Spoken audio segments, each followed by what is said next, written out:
We're gonna talk about comics from Devil's Due. It's something you wondered if Talking Joe would ever do. I guess we'll explain it all to you. Gonna take some time to read the books we've never read. Oh. Hey, you. Thank you very much. I need somebody with a human touch. What's that got to do with G.I. Joe? Nothing, but that's okay, because it's me, Mark, and welcome to Talking Joe, the best and longest running dedicated G.I. Joe comics podcast. If you are new to the show, you can find out all of the details over at the website, which is talkingjoe.co.uk. Now, today we are continuing our look at the Disavowed era with G.I. Joe issues 36 and 37.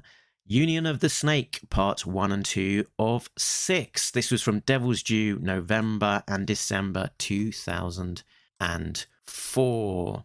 Now, talking about the issues with me today is my co-host. It's a real American Tim. It's Tim Finn. Hello, Mark, and hello, listeners. Hello, Tim. I was just in the midst of introducing you. I was thinking of all of the puns that I could have used. I could have called you a real American snake charmer, perhaps. But it's just you and me today, Tim, as G.I.J. is taking a break from the show. The door is being left open for when there is space in his life to resume recording with us. So all the best to Jay, and we're definitely thinking about you this episode. Yes, and every time that I see a panel that I really like or really don't like, or feel like making a comment about color, I will wonder, would Jay like this panel? And I don't like it, or I don't think I like the color in this panel. Is Jay gonna like this? Or, I kind of like the color in this panel. Is this gonna be that surprise where Jay doesn't? So, Jay, you are on our minds, not just while we're recording the episodes, but while we're reading these issues. Mm-hmm. Jay wouldn't like that characterization of Scarlet. It's just every panel with Scarlet in it, probably. So. Hey listeners, it's Tim. A week later, I thought of this reference to a previous episode and asked Mark to insert it. I was making comments about issue 35 of Devil's Due, the cover where it's Snake Eyes and Wraith facing off in profile, and the G.I. Joe example that is actually the one I should have thought of is this. Issue 2 of Resolute. G.I. Joe Resolute number 2 is one of the toy pack-in comics from 2009. The story's called 22 Minutes. On the left, Tunnel Rat. On the right, Storm Shadow in a slightly different version of his costume. And on the left, Tunnel Rat's knife, and on the right, Storm Shadow's sword have come in and crossed. And then behind them, there's this prop with a bomb, and that's the light source, this sort of column behind them. So, very similar composition to Devil's Due 35. But anyway, there's the comparison. Back to the episode. Now, back to G.I. Joe. Back to issues 36 and 7. They are written by Brandon Joa. Brandon Joa. Pencils, Tim Seeley. Backgrounds, Jason Millett. Inks, Corey Hampshire and Sean Parsons. Colours, John Rausch on 36 and Brett R. Smith on 37. Letters, Robin Spear of Dreamer Designs. Editor, Mark Powers. Graphic design, Mike Norton. Production assistants, Sean Dove. And military consultation, Andrew Swenson. Let's have a look at the covers in the gallery. The cover to issue 36 is drawn by Tim Seeley and colored by Jeremy Roberts. And it almost has a painterly quality to the color. There's a lot of careful rendering, and it's most of the original 13 Joes coming toward us in, sort of a battle scene. They're taking up 2/3 the cover, and there's a bit of ground on the bottom and some empty sky on the top with a big explosion or two behind them. What's a little unusual about this is that they are running from right to left, and more often than not in American comics, characters are facing left to right or running left to right. Mm-hmm. But this is striking. This is a nice drawing by Tim Seeley. I would like a little more tension in the poses, but it is a striking cover and certainly one of my favorites in the Devil's Due run, because it very much feels like the early package art. It very much feels like G.I. Joe 1982, 1983, where there's some Joes and there's an explosion behind them and there's a lot of yellow and red light, and there's no new tech or sort of non-player character or Cobra character. They're in their their classic costumes. So I do like this. I do like this cover. Do you know also what it brings to mind, Tim? It brings to mind issue 4 from the Marvel run, which was by Bob Hall and Al Milgrom, because this is very definitely an homage cover to that issue.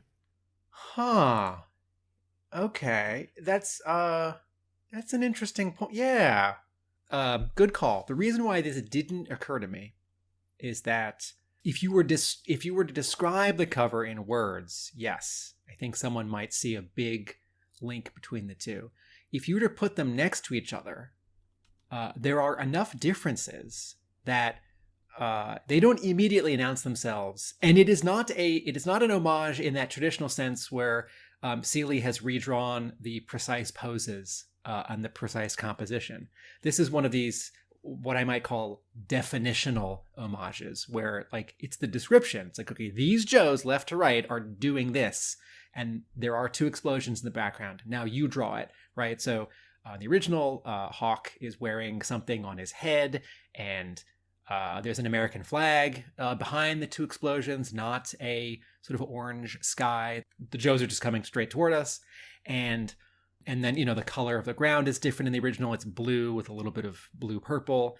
So this is not one of those covers where I feel like Tim Seeley has to, sign it like Seeley after Hall.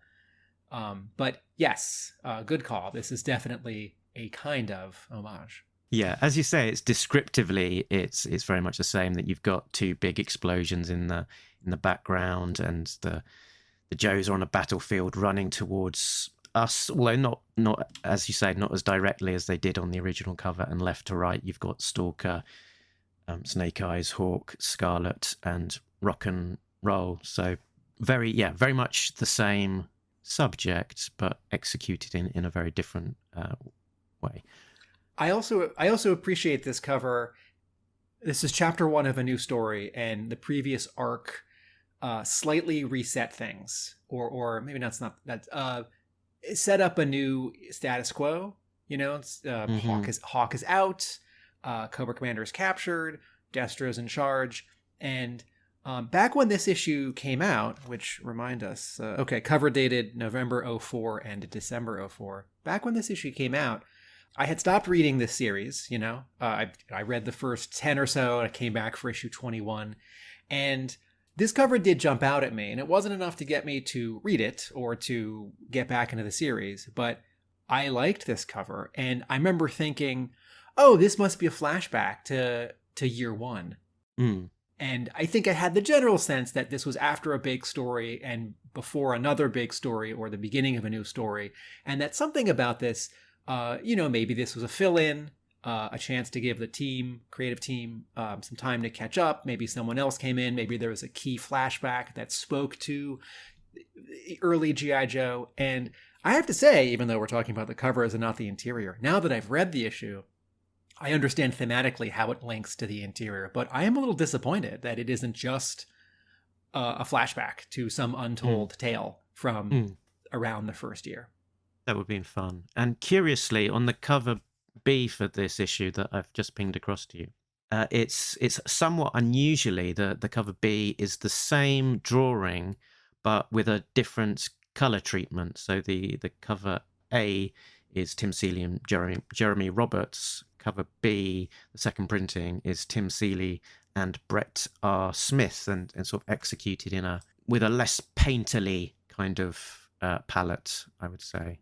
Interesting. Where I tend to get my cover info for Joe, there isn't even a second printing listed. So in this moment, I'm a little surprised to see this. By comparison, the second printing looks unfinished.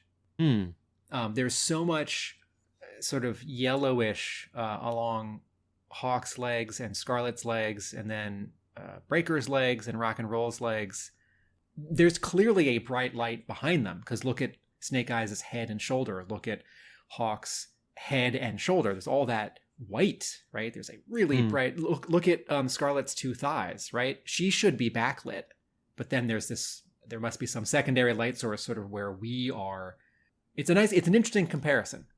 And then the ground feels sort of, again, unfinished. Yeah, the bottom half of the cover on the second printing to me just looks unfinished. Yeah, maybe, possibly a design choice. Just, I don't know, to make it look like it's almost a work in progress. Yeah, there are those covers that the publishers have done in the last 20 years where it's called a sketch cover, and it's sort of reproduced from the pencils. And there are sometimes some covers where they'll sort of crossfade, like the top half is inks and then the bottom half is just the pencils, or like the top half is color and then the bottom half sort of crossfades to just the white with the inks. And this feels a little like that, but this just sort of looks like the colorist ran out of time. Maybe. An example of where I think Seeley could get stronger with compositions. There's a bunching. Hawk's hand that's up is about as high up on the cover as is that Grand Slam? Who's got the jetpack? It's Grand Slam or Flash, isn't it? Yeah, I'm sorry to Joes who know all the toys perfectly. I don't know the toys perfectly, and I get those two guys mixed up. It's probably Grand Slam is more associated with the jump Okay. jet, I guess, isn't he? Thank you. Yeah. So Hawk's hand should vertically, even though he's close to us, his hand on the cover should be higher than Grand Slam. Or Grand Slam, just copy him and like paste him like one whole Grand Slam higher so that he's just under the 36 and the price and the cover logo. There's this horizontal negative space below the logo, below the issue number, above Grand Slam, above Hawk's hand, to the left of the explosion. And that I want that to be broken up a little bit. That space jumps out at me. Mm-hmm. Cover of issue 37 is drawn by Tim Seeley and colored by Brett R. Smith. And it's Snake Eyes from the waist up, and his arms are up, and he is shackled. There's shackles around his wrists, holding his arms up above his head. And there's a collar with two chains going to that. And he's sort of hunched forward. His head mask is torn, so you can see his hair and most of his face below his visor. And he's got gritted teeth. And the whole thing is cast in red light, with the red light sort of fading up to a light red that's not pink, that's not orange, in the bottom left of the cover. And in big block font, it says "Enemy of the State." And this is a good drawing and a good composition. And I've always been bothered by this cover. This cover has always made me grumpy and disappointed, because I don't like seeing Snake Eyes in such a position of weakness or subjugation. And there's two things here that's happening that I don't like. One, I don't want to see Snake Eyes powerless like this. And there is another way, which I'll bring up in a moment, to show Snake Eyes powerless that still doesn't like rob him of his dignity. Now, you could argue that this is just really a compelling image and gets you to pick up the comic and buy the comic. Oh my goodness, what are they doing to Snake Eyes? I have to find out. The other thing is, I don't love the gritted teeth. That feels like it sort of belongs to a different character. And I know that Snake Eyes has a mouth and can open his mouth and has teeth. And it's not like we can't see them, but I've always had this sort of internal rule for Snake Eyes, which is that, and I feel like I'm following on from almost all of his portrayals in the Marvel run, which is like, okay, you don't see his face. If he's got his mask off, he's in shadow. And Devil's Due resets that because, you know, in issue 1, he's been fixed. And, you know, he smiles when he proposes to Scarlet, which I don't like. But hey, happy ending. But I sort of feel like even though he can't speak, but of course he can open his mouth. He like brushes his teeth, right? But I sort of feel like visually, symbolically, he sort of shouldn't open his mouth. And listeners, you might be thinking I'm taking this too seriously. Some of this to me is like the potential of if someone in comics, it's like if they have you see a panel in comics and there are 3 people and they all have their mouths open and there's one word balloon pointing to one of them. To me, that's a mismatch. Also, if you see a panel in comics, there are 3 people, they all have their mouths closed and there's a word balloon pointed to one of them. That is a mismatch to me. And as a general rule, I think whoever's speaking in a panel should have their mouth open and whoever's not shouldn't. And, you know, when Snake Eyes here's the other thing, when Snake Eyes gets angry or enraged, when he's going to take down the robots, the ninjas, Cobra Commander, I feel like there's still part of him that's in control. In issue 97, when he infiltrates wherever Cobra Commander is being guarded by the Night Creepers, is this issue 97 or is this issue 96, 97, 98? Snake Eyes puts a very knife to Cobra Commander's neck. The issue with the Night Creepers and Snake Eyes grabbing Cobra Commander on the front cover is 108. Right, okay. But I'm remembering this scene. Right? It's Mark Bright. Snake Eyes has his knife up to Cobra Commander's neck. Not on the cover, but inside. Yep, okay. That's how I remember it. Cobra Commander says, everyone back away. And this is Snake Eyes saying, stay away from me and mine. And Snake Eyes is in control. He's not, I know he can't yell, but he's not sort of doing his version of yelling. He's like calm and collected. And this gritted teeth thing feels very like, you know, Wolverine and Lobo and the Punisher and like, So as a cover and as an exaggeration of the interior and as a thing to get you to pick up the book and buy it, great. As a portrayal of the cover, it feels like a slight betrayal of the cover. Thoughts, Mark? As you say, Tim, Snake Eyes comes across as cool, collected, calm, you know, keeping his emotions in, sort of not being kind of big with the whole, you know, big bombastic kind of thing. You think the gritted teeth, as you say, Lobo, Wolverine, that's sort of spot on. So yeah, that sort of stoic, cool, calm, collected, masked or bandaged or in the shadows, that feels right for Snake Eyes from the Marvel books. Here's a comparison. Let's say it was the same cover, but he's somewhat in shadow, and his face is silhouetted, but you see his eyes, and they're a little narrowed. Sorry, I interrupted you. People might think that you're overreacting about this, but, you know, if you're the kind of person who would overreact about this sort of subject, then you'd be the kind of person who'd write into a letter column specifically complaining about Snake Eyes having his mouth open and that kind of thing. I think what you're referring to was not a complaint 2 years ago in the IDW run, but an observation. Was it a complaint?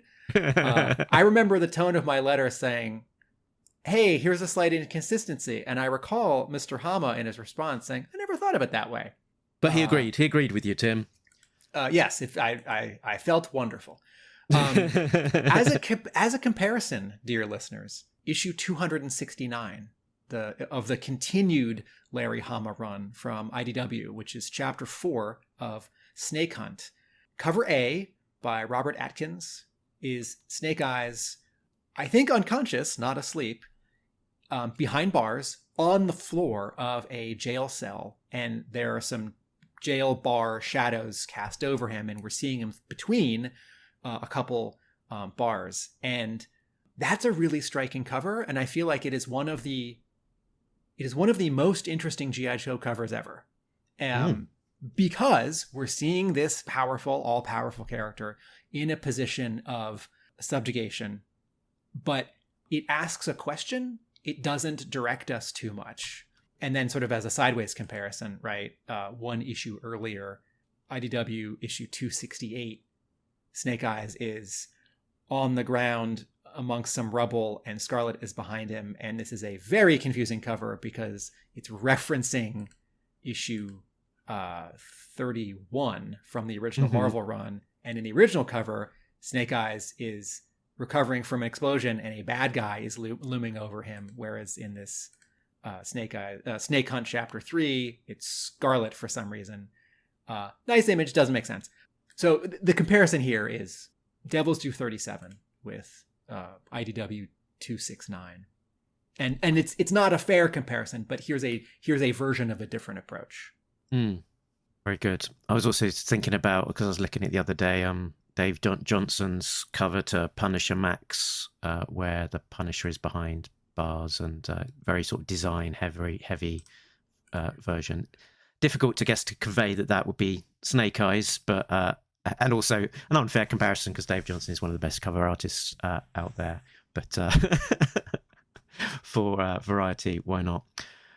Okay, Tim. So if people have been listening to these as they've been coming out, they've probably twigged that there's been a little bit of a delay between our recording them and the release date, because we refer to things such as the Kickstarter for the After Action report, which has concluded a little while ago.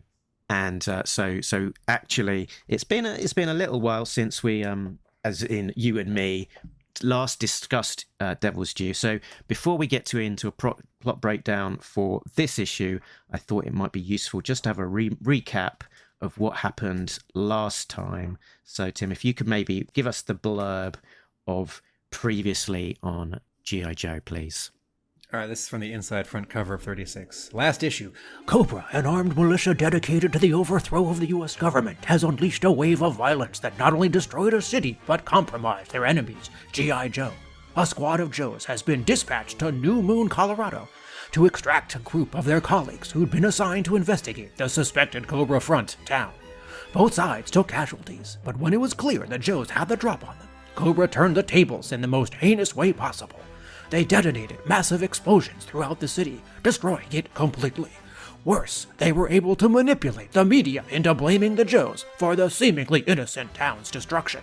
Meanwhile, Destro, the current leader of Cobra, received news that could change everything for him. His wife, the Baroness, is pregnant. Very good. It's all come back to me. So what happens in these two issues? I'll tell you now in the plot breakdown. The Jugglers, headed up by General Gibbs, dismantle the G.I. Joe team for their part in the disastrous New Moon operation, while also working with Mikhail Durenko, aka Overlord, who is overseeing Serpentor recovering in a Bacta tank. In Fort Huachuca, Thomas Stahl is at a court-martial case in regards to his treasonous behaviour in the New Moon mission. While the other Joes involved in the operation, Snake Eyes, Mayday, Roadblock, Clutch and Mirage, are arrested. The remaining Joe force is reduced to just a 12-person active team. Duke leaves Flint in charge while he confronts the Jugglers, and he is thrown in jails with Snake Eyes, but the two of them are rescued by Scarlet and Storm Shadow, who returns as a surprise ally. Destro consolidates his power within the Cobra organization and reorganizes responsibilities. At the meeting, Mistress Armada is wearing a necklace with a video uplink that allows Zartan to spy on the proceedings before he turns his attention to the torture of Dr. Mindbender to find more about the Tempest device. Meanwhile, in Turkey, we're introduced to the mysterious army general named Philip Ray, who fights Major Blood. At the Quad Prison, Lady J, Stalker and Lifeline visit Cobra Commander, who was being counselled by Dr. Edmonds. So, there we go. That is the end of the plot breakdown. So, Tim, as you know, I've been encouraging us to be positive in our last few episodes, talking about the Real American Hero issues, and probably more than ever, saying something nice about the issues is needed here. So let's get ourselves started with some positives. I'll say something nice. Oh yeah, I got one right off the bat. The coloring in issue 36 is lovely and a nice step up. It's John Roch, who has a great sense of light on the first page of issue 36, right? It's sunset, and the whole scene, the whole page, there's all this orange light, and you turn the page, and there's this very conspicuous woman at the baseball park in a green hat and a green tank top who ends up not being a part of the story. But anyway, but the light's continuing, and then even on the fifth panel of this second page, there are these trucks coming in, and look at the cast shadows on the backs of the trailers from the cabs behind them, and then the scene where Barrel Roll and what's his brother's name? Future bad guy. Is that his code name? Blackout. Is he called Blackout? Page 7, really nice treatment of highlights on this guy's face as he's scowling at us. And then on the next page, one of the things I don't love about the last 10 years of Real American Hero issues at IDW is every time we're in the pit, the Joes are like bathed in green light from all their computer monitors. And here's a scene of Joes in their headquarters with green computer monitors behind them, not bathed in green light. They look great. I really like the color in 36 compared to the rest of the Devil's Due run. I thought that I might hear something from you about that. So worth noting, John Rauch has gone on to become quite a big name in colouring, I guess, that he had a very long run on Invincible. And in the world of G.I. Joe, he's also done a fair amount of colouring over John Royal on his cover work. Oh, right. Okay. Huh. Yeah. And yeah, it's a very different look to the rest of the Devil's Due colours. What I noted was there's quite high sort of a saturation. It's a lot more of a hand-drawn look, although I think it is computer coloured, but there's a lot less of the kind of the computer gradients occurring. A lot stronger. Here's listeners, if you're wondering how I see these differently, look at the first page of issue 37. All of the brightest things in every color is white. The highlight on every color is a white. The highlight on the Hiss tank cockpit, the highlight on General Ray's helmet, the last panel, General Ray's shoulder, the dirt, the tank treads of General Ray's weird tank in panel 3, the green of the tank. Every brightest color is a white, which is a stylistic choice. But then compare that to any scene, let's say the first page of issue 36, right, where the brightest thing is a yellow-orange, right, or flip forward through a few pages to the sunset scene where Flint confronts who's Thunderbolt Ross in this comic? Who's the mean juggler with the mustache? Gibbs, that's his name. It's the scene where Flint says he says to Flint, "You don't get it, do you, Flint?" Right? The brightest color on all of these characters is it's almost white on that third panel where we're seeing a close-up of Gibbs, his hair, his eyebrows. But everything else, it's not white, right? The brightest green on Gibbs's clothing is the brightest color on Gibbs's clothing is a green, right? There's just two greens, a lighter green and a darker green. So that is one stylistic difference, and I think that 36 looks sharp. What's a positive for you, Mark, in these two issues? Yeah, the positive for me was very nearly call out to the colours, because it was quite striking, give sort of as a very contrasting use of colour to what we've been used to. But what I settled on was that there's a lot of plot fit into just quite a short space here. That I'm quite keen to sort of not linger too long over these issues, and to make sure that we're moving at a pace, and because there's a lot of content to get through from these Devil's Due years. But I was thinking, could we try and do more than 2 issues, and just the sheer breadth of the plot, you'd be hard pushed to sort of fit in too much more and do it justice. So one of my big highlights is that just fitting in all of that plot into such a short amount of space, and sort of overlapping with that thought is just using such a wide selection of characters, particularly in these issues in the Cobra ranks. We don't have the thing that's happening in the Marvel books at the moment, where there's basically 3 named Cobras, Cobra Commander, Dr. Mindbender, Laura, most recent issue, Jeffrey the Televiper. But here we're properly sort of using a wide variety of the Cobras, and they're setting out the new lay of the land with Alexander, Tomac Zaymot, Mistress Armada, Major Blood, even Cassandra Knox, and there you've got Wraith and Baroness and Scalpel, and then in some other scenes you've got the Dreadnoks, the wide variety of the Dreadnoks, and also Scrap Iron playing a big role in that the fight in 37 as well. So there's a very conspicuous use of a multitude of characters from both G.I. Joe and Cobra ranks. Something else that I like, being positive, is there is I guess this isn't a fully formed thought, but I feel like Brandon Jerwa is settling into a tone for the book, and maybe other readers feel like he got there already, or maybe for me it's choppy because of how I read these issues occasionally and then take notes and then talk about them for 2 hours. But as I read these 2 issues, I feel like the comic has sort of better integrated its mix of the Marvel feeling and the animated Sunbow feeling. And maybe that's part of what, Mark, you just said, that a lot happens. There's a lot of plot. Maybe it's that we jump around locations and different characters sort of a lot faster than we do in many Larry Hama issues.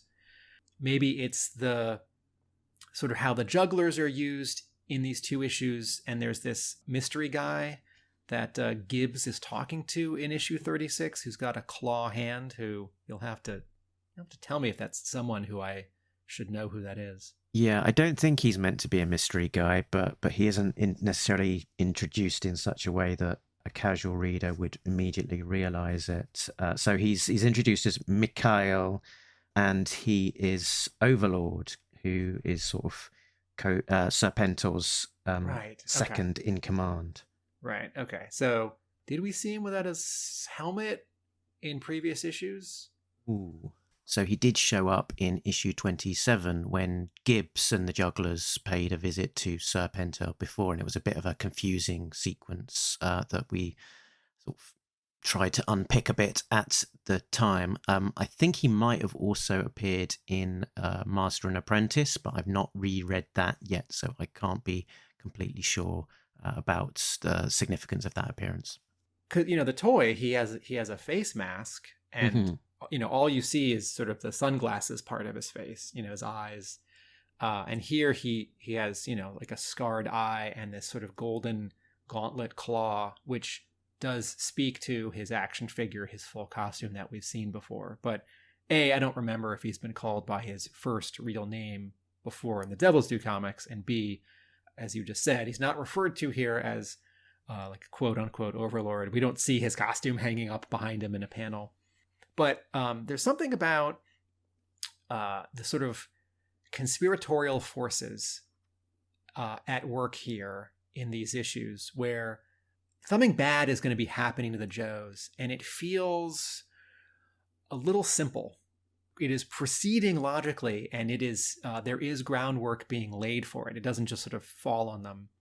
But it, like we talked before about how the jugglers I feel like they're sort of overused in the Devil's Due comics, and so maybe what I'm seeing here in what I think of as Jerwa's sort of combining the feeling of the cartoon and the Marvel run is a slight simplification of the military chain of command, or sort of the structure above and around G.I. Joe, that sort of the dialogue makes it make sense. It's like, no, Flint, you're kind of being shut down, says Gibbs. But I sort of scratch my head and I think, it's sort of happening in a... Mark, I'm turning one of my positives into a negative. hey, this is the positive section. That's all right. That's right. So I guess a big part of the plot turn in this, which you sort of began speaking to, is that the Joes are, having the jugglers, giving them a proper prodding. The jugglers are definitely being shown as a more, what's the right word? Sinister? Yeah, a more sinister sort of, negative force than purely a, bureaucratic pain in the butt, whatever.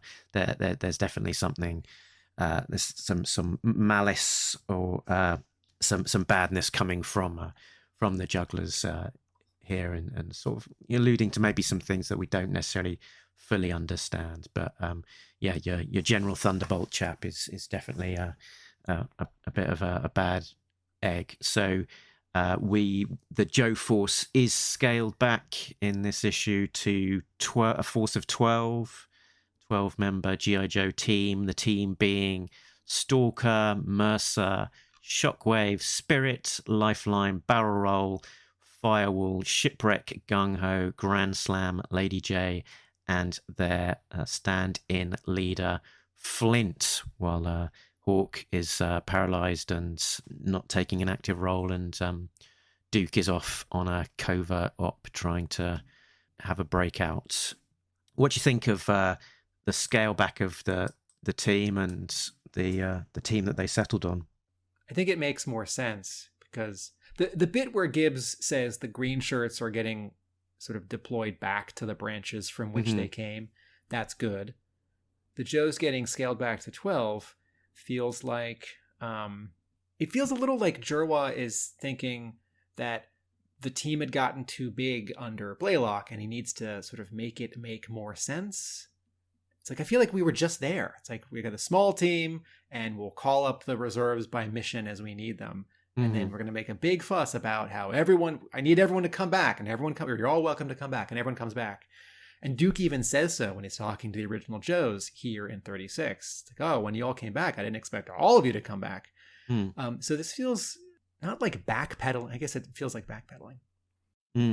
It does feel sort of organic because that is what a Gibbs would do in this scene. Yeah, but I feel like it was forced just on them. Yeah, I feel like it was just 5 or 10 issues ago that we went from the smaller to the larger team, and I feel like maybe there's a better way of embarrassing or decapitating the team rather than just saying like there are only 12 of you, because that feels very feels like how a kid plays a game with toys. We're just gonna have 12 guys this time, as opposed to like Gibbs saying something like, well, the rest of your Joes are all going to be stationed in embarrassing places or difficult places, or they're all going to be doing latrine duty. And that might be, we're oversimplifying it. I think part of what stands out for me with this scene where it's like there's just going to be 12 Joes is there's this, I call it the dramatis personae panel in comics. And back around 86, there were some X-Men specials and annuals that Chris Claremont was writing and Arthur Adams was drawing. And I can't even remember which one it is, but I think it's part of Asgardian Wars. But sort of the first page, I think it's the first page, there's a panel with the like 7 or 8 X-Men that are going to be in this story. And they're just sort of standing there. Some have their arms crossed and some have their hands at their waists looking at you. And then like Tom Orzechowski has written in everyone's code name in a little rectangle next to them. It's like, here are the 7 X-Men in this issue. And then the next panel, it's the same thing for the New Mutants. So here are the 6 or 7 New Mutants. And those are some of the first X-Men comics I read. And I thought, how helpful. And also it's like a cool drawing of these characters. And that very much happens in these 2 issues where In 36, there's this panel where the 12 original Joes are like just standing there for some reason in Joe headquarters. Like Snake Eyes and Stalker are standing sort of like at the ready, like they're gonna, like this is their front view video game model sheet pose. And like, yeah, Rock and Roll's got his arms crossed, like that's fine. And Steeler has a mug, like that's fine. And then, you know, in the next issue, you have these 3 panels where it's like, here are your 12 Joes, and then you have this 2 pages where Destro is rattling off which Cobra agents are going to go where, and the story sort of slows down to visually present like, here's the team, and they each get a little box next to their heads with their code names, and that's always fun, and I like that. But there's a lot of it in these 2 issues. So these like dramatis personae panels, which on the first page of a story makes sense, and in the middle can be very helpful if you're a new reader or you forget who's who, but sometimes can slow things down. I think there's a Monty Python bit where they sort of do a dramatis persona, introduce a bunch of characters, and they say, and these characters will never be seen again outside of this introduction. And that's kind of what happens here to a degree, that you get the introduction to the original 13, well, the remainder of the original 13 Joes, but they are only seen on that panel. And then we see the lineup of the new G.I. Joe team, and we don't immediately see them do anything else in this issue. And I have a feeling we don't get to see a lot of them do anything much over the next few issues as well. So it remains to be seen. But yeah, interesting observation. Perhaps going back to the original Joes being assembled there, we've got Steeler, Grand Slam, Stalker, Clutch, Scarlet, Short Fuse, Snake Eyes, Zap, Rock and Roll, Grunt, with 3 characters missing. Tim, who is missing? Shooter. But that just counts as 3 points for that one. Game over. Okay. I win. Well, now that you put me on the spot, I'm getting nervous, and I feel like I'm going to embarrass myself in front of Joe fans. So why don't we just skip to the part where you tell us? We are missing Joes. Hawk, because he's been shot and convalescing in his wheelchair. We are missing Flash, because he died on Cobra Island back in issue 25 or so. And we are missing Breaker, who was shot in a ditch by the Saw Viper. Right. Okay. Right. So, as an example of how much plot there is in these 2 issues, because this is a good point that a lot happens in these 2 issues, and I wonder if Jerwa is going to sort of pull it off by the end of the story, or if sometimes you, as a writer with a set of characters, you sort of try and cram in everything in your first story or your first couple of stories, and then you figure out that less can be more. And we're now 11 and 12 issues into Jerwa's run, and I feel like this is just how he writes. I don't feel like he's sort of figuring it out and like losing necessarily bad habits as he goes. So here's this representation of just how much is happening in these 2 issues. Halfway into issue 36, there are 2 9-panel grid pages in a row. And a 9-panel grid immediately calls to mind Alan Moore and Dave Gibbons' Watchmen, which is this famous exploration of and celebration of superheroes. And the whole thing's on a 9-panel grid. And what the 2 of them do with that 9-panel grid is really tremendous. It's not just a way to cram more into 1 page and 1 issue. And at minimum, if you're having a 9-panel grid, it's because you just need a lot of beats in the scene on the page, or you need to show a lot of where people are and what's happening. A 9-panel grid doesn't necessarily mean you're trying to be or reference Watchmen. But halfway through this issue, there's 2 9-panel grid pages and a lot of story within those 2 pages. Another thing that's happening in these 2 issues is there's a lot of exposition. I don't know that it's too much. This isn't me wagging my finger and saying bad. But, Destro has this long 3 pages of dialogue, which becomes narration, where he talks about the new status quo at Cobra, how recent events have been his doing or he's taken advantage of them, and all of these agents are going to go to these places. And that's really fun. But I can think of 2 places where that kind of scene is done to better effect. One is in the IDW Cobra World Order Prelude issue, which was published between, 217 and 218, where Hawk it's an issue long of this, where Hawk is just giving a senator a tour of the pit and giving her the status quo of Joe and various enemies. And also, since this Devil's Due 36 with Destro is a talking at Cobra headquarters about where Cobra goes scene, the comparison would be like 3 pages from issue 90 of the Marvel run, where at Broca Beach, Dreadnoks and Iron Grenadiers are having a tiff outside, and inside it's like Destro and Fred in the Cobra Commander armor, and I think Voltar and a couple other people are, and Destro points to a flowchart. And, I look at this page in 36 where we see Alexander, Tomax Zaymot, and Armada and Blood, and this character who I should remember who she is, and then Wraith, and then Baroness, and then Scalpel. And I like that page, but man, is that page covered in narration. And if you're the kind of reader who wants your money's worth, you might get to this page and say like, yes, more. But white text on a red background, it's not the easiest on the eye either. Yes. And also, sometimes I turn to this kind of page and I think, oh, I don't know if I want to read all this. Maybe I'll skim it. Because, it's a visual medium. Here's this sort of other dramatist personae thing I was talking about, where there are just 9 Cobras standing there.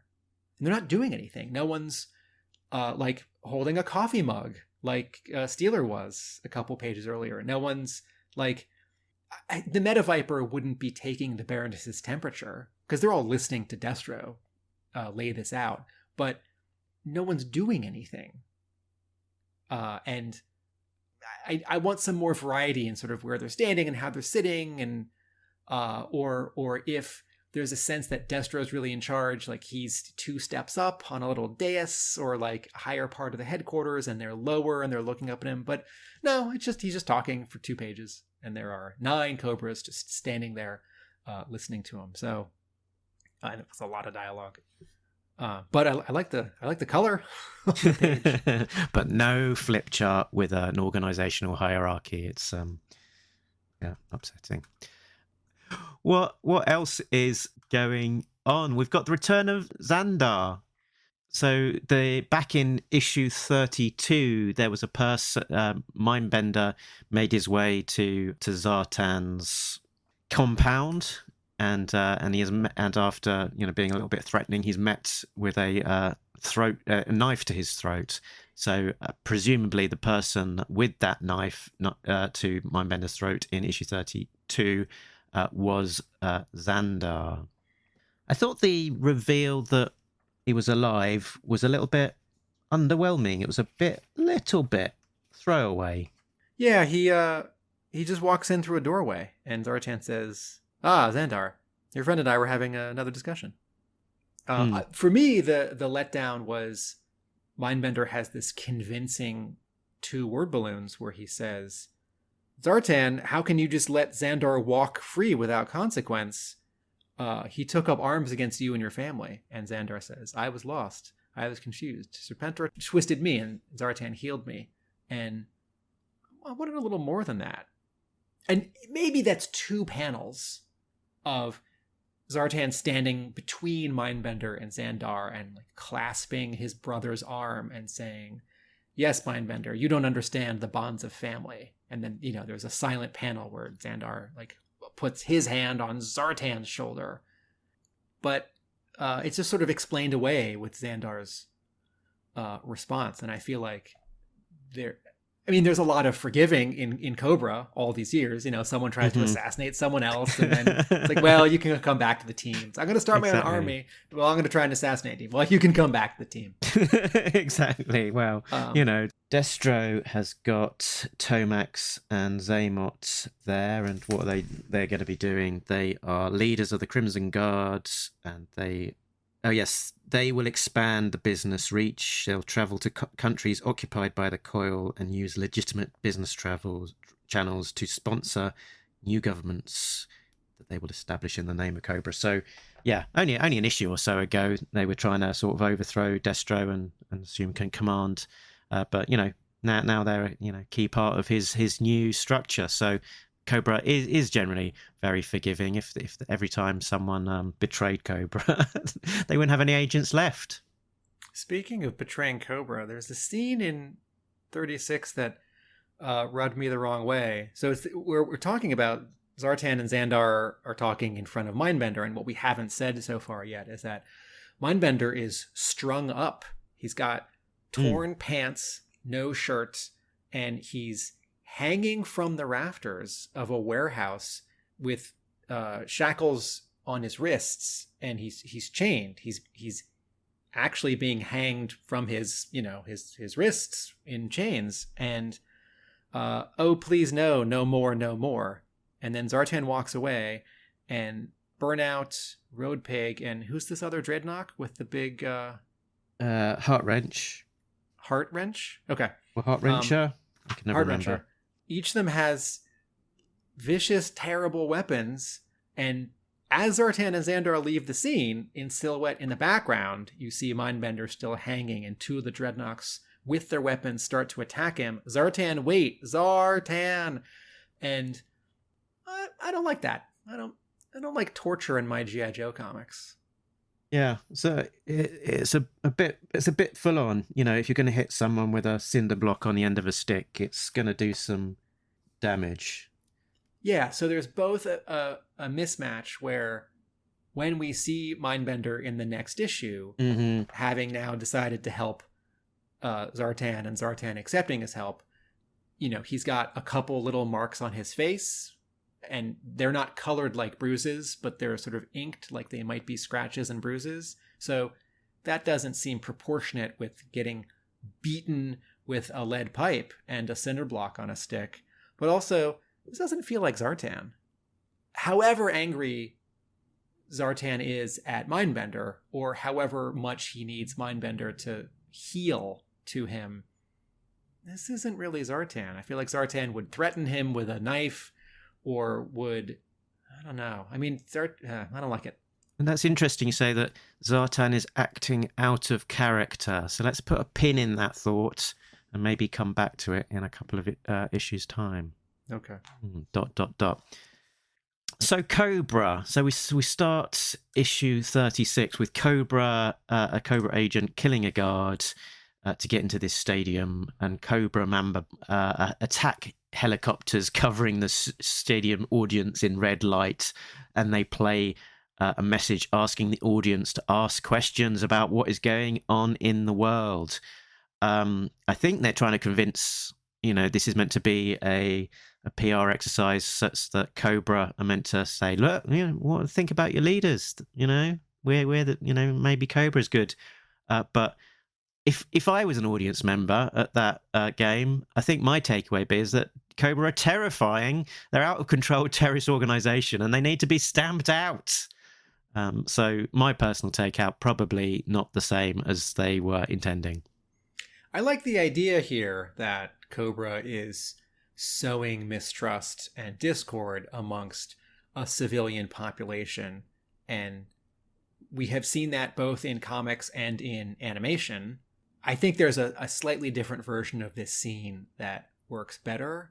Because, when you turn the page, two Joes are walking, and Airborne says, they made the crowd sit in silence for 5 minutes, and then they just left. And that is both chilling, but also, if the concern is that these Cobra Mambas that are hovering over this packed baseball stadium might open fire, but instead are just playing this message, that is really scary. But and maybe I'm too cynical, and maybe we live too much in a world of cell phones now in 2020 and not in 2004. But I also thought, if I was in a crowd of 100,000 people and we couldn't do anything for 5 minutes while helicoptered overhead, I feel like everyone would pull out their phones and start complaining and taking pictures and talking to other people far away. Maybe that's not fair. Maybe that's too much 2022 hindsight. But yeah, something about this scene, here's what's also a little confusing. Okay, part of what's confusing to me about this scene, and I like this scene, and I like how it takes 1, 2, 3, 4 pages to set up what is happening, the big splash reveal of these 3 Mambas and Destro's speech, right? And all of the storytelling that happens in those first 4 pages is visual, right? Armada says, "We are go," but she's not like, "We are go, bring in the helicopters," shut down the power, play the pre-recorded message. But a couple panels before this big splash, there are a bunch of Neo-Vipers standing. These are alley vipers. Really? Yeah. They're blue. They're... Yeah, I guess they have some alley viper stuff on them. Is this a recolor that I forget? Yeah, this is a very specific version of the alley viper. These are called, on Yojo, they are called alley viper 2 version 8 from 2004. Were they in a 2-pack with someone? They were Valor versus Venom 2-pack with a slightly mad coloured red and purple Cobra Viper. Cool. Okay. So, pardon me. Alley Viper. All right. So there's a line of Alley Vipers on the page before the 3 helicopters, the splash page. And I don't know where the Alley Vipers are. And I don't know what they're doing. Are they standing outside of the stadium so no one can get in? Are they inside the stadium? There's glass behind them, and I think there's a reflection of trees. I can't quite tell, but there's a street light. They're either keeping people in or keeping people out. I don't know which one. They don't have their weapons. They don't have their shields. So I think the message here is, yes, the helicopters are not going to open fire on the crowd. No missiles, no machine guns. And on the previous page, I see all these alley vipers get out of all these trucks. So I get the general sense of what's happening. But there's a slightly different version of this scene where I'm sort of more worried about the people, on that splash page with the 3 Cobra Mambas. There's sort of 3 civilians down on the bottom of the page who are most prominent. One on the right who's got a baseball cap, one in the middle who's got a baseball cap and one of those number 1 hand spongy foam things, and then one on the left, and she's looking to the right and her hand is up, and I sort of don't know what she's doing.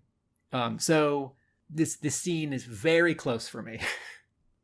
How do you feel about, what's his name? Mars Herring? Herring. Yeah. Herring. Mars Herring. So he's one of the jugglers under Thunderbolt. Ross. I'm going to have to tattoo the guys. General Gibbs. Just think of the Bee Gees. Oh, yeah. Okay. He's got fight fever. He's going to go and shoot it. All right, sorry. How deep is your conspiracy? How deep is your conspiracy? I really wanna know. So, Mars Herring. So, I thought to myself, Mars is a red planet. Red herring. It sort of reads as herring. Red herring. Is this some sort of misdirect? There's maybe more to this character than meets the eye. Da, da, da, da, da, or Destro's company is called Mars. Oh, yeah. That's actually a more direct straight line, isn't it? Yours is very good, though, because I hadn't thought of yours. I was just distracted by this guy's giant chin. So, yeah, I think this guy's not up to no good. We'll probably find out more in a bit.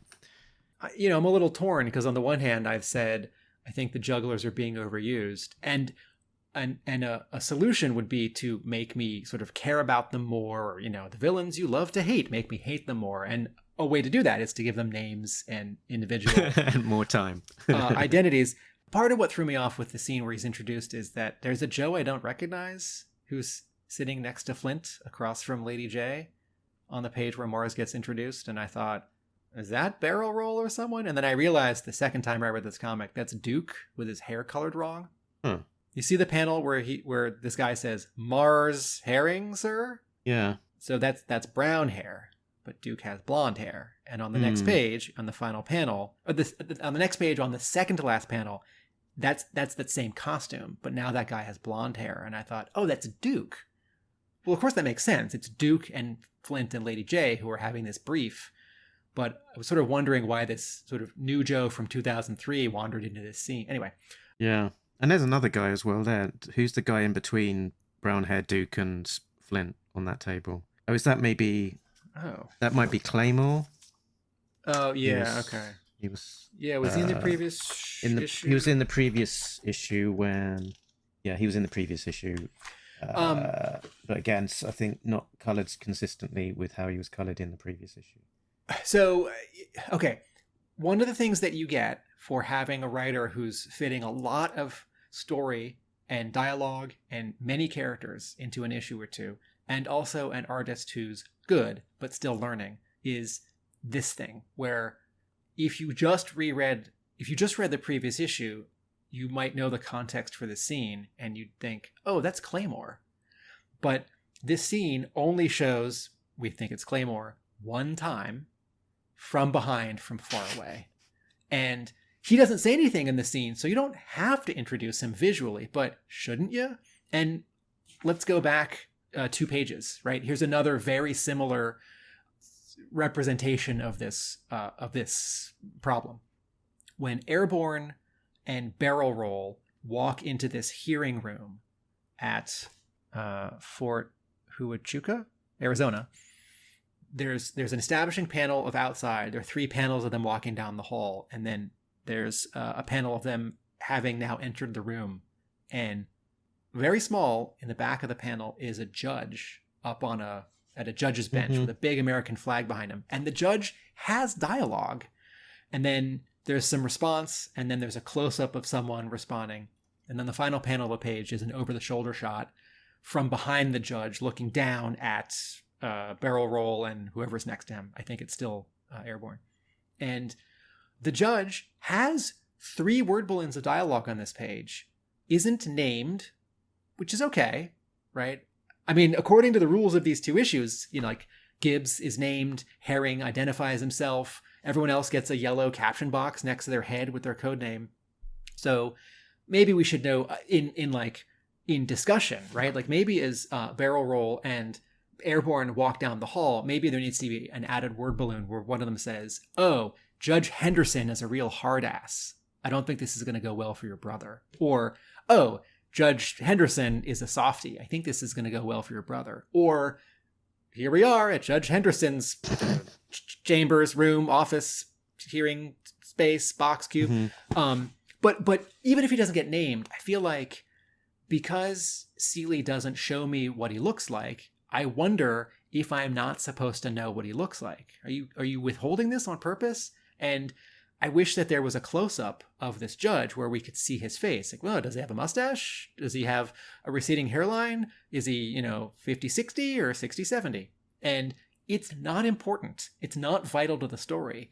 But this is one of those sort of casualties of the narrative that you get when you have 75 characters in 2 issues and all of this dialogue and 17 different locations. And actually, you know what? I'll be fair. Since I'm always very hard on the Devil's Due issues.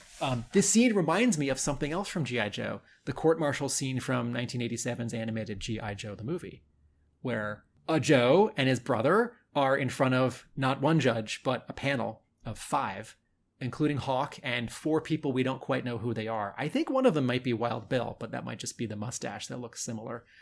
Maybe one's Keel Hall, but he wasn't in the show.